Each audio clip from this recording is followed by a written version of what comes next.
Ассаламу алейкум, құрметті мұсылман қауым. Қасиетті Рамазан айында жасалған әрбір игі іс ардың тазалығын көрсетеді.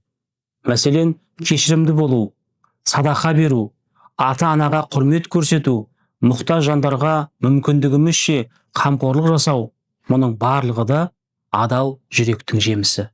Рамазан бір айлық құлшылық қана емес, жыл бойы жалғасатын көркем мінез тәрбиесінің бастауы. Егер Рамазаннан кейін де адам жаман қылықтардан тыйылып, әділдікті ту етсе, адал еңбекті қадірлесе, онда бұл ай өз жемісін бергені.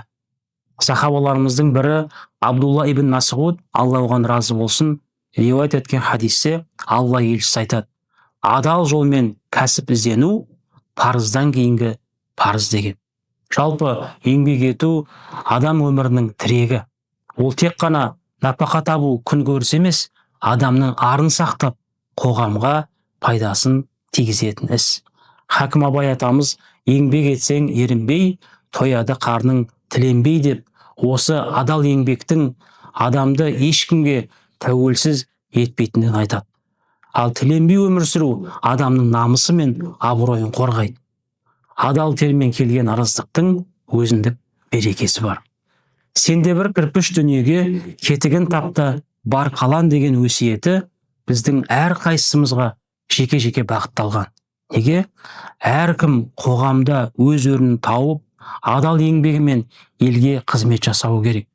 Еңбек еткен адам еш уақытта ешқашан қор болмайды. Қадірлі ағайын, қымбатты бауырлар. Рамазан жалқаулық пен ұйқының айы емес, құлшылық пен адал еңбектің айы.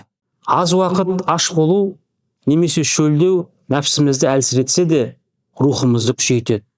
Сол рухани қуатты адал еңбекке жұмсай білуіміз керек.